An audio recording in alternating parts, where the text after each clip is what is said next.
جلالی پہ تو میں ویسے لعنت بھی نہیں بھیجتا، میری لعنت بھی اس سے اچھی ہے۔ جلالی پہ تو میں ویسے لعنت بھی نہیں بھیجتا، میری لعنت بھی اس سے اچھی ہے جو ہماری ماں کے بارے میں گفتگو کرتا ہے، تو اس کے لیے تو ہمارے دل میں کوئی 1% بھی محبت نہیں ہے، تو آپ کو میں جواب دینے کا وہ نہیں ہوں۔ باقی رہا کہ حنیف قریشی کا جو ہمارے چیزیں اس کے سامنے آئی ہیں، اس نے لکھ کر بھی رجوع کیا ہے،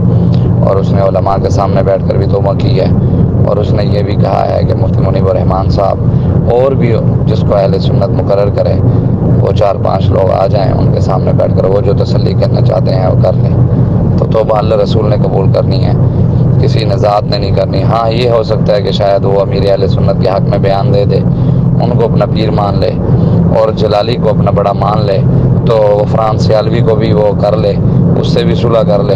تو پھر اس کی توبہ قبول ہوگی۔ اگر ان تینوں شخصیات سے وہ صلح نہیں کرے گا تو شاید ان کے نزدیک، لوگوں کے نزدیک، وہ اللہ معاف کرے، یہ کوئی ہمارے لیے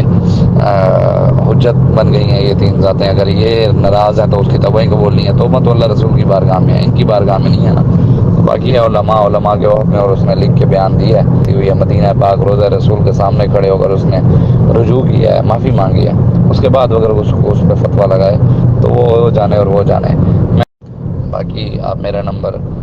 ڈیلیٹ ہی کر دیں تو بہتر ہے، کیوں جو میں نہیں مانتا جلالی کو، میں جلالی کے بہت مخالف ہوں، جو سیدہ پاک کے بارے میں بکواسات کرتا ہے اور ان کے لیے سیمینار مقرر کرتا ہے، نعوذ باللہ من ذالک۔ ہماری اوقات ہی کیا ہے، ہماری حیثیت ہی کیا ہے، ہم ہوتے کو رہے ہیں، ہمارا علم کتنا ہے کہ ہم حضور کی بیٹی کے بارے میں باتیں کریں؟ بس کون دی گلی دے بڑیاں ذاتاں دے بارے گلاں کرنیاں، پہلے آپ اپنے گھر کو تو دیکھ، اپنے بارے میں تو دیکھ۔ تو اس لیے بالکل میرا اس بندے سے بھی کوئی تعلق نہیں ہے جس بندے کا جلالی سے تعلق ہے، اور اسے تو ویسے ہی نہیں ہے، الحمدللہ اللہ رسول کا فضل ہے۔ جو بابا جی کو کافر کہتا رہا ہے، جو بابا جی پہ کفر کے فتوے لگاتا رہا ہے، جو کہتا رہا ہے جو ان کے نکاح میں جنازے میں جائے گا اس کا نکاح ٹوٹ جائے گا، جو کہتا رہا ہے کہ بابا جی نعوذ باللہ دجال ہے، تو وہ تو چلو ایک دنیا دار شخصیت ہے، ہم تو اس وجہ سے بھی کیوں جو ہم بابا جی کے مرید ہیں،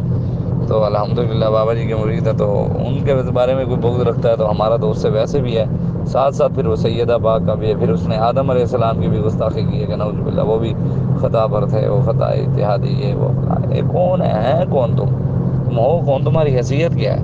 تم بڑی ذاتوں، تم ہو کون ان کی بڑی ذاتوں کے بارے میں بات کرو؟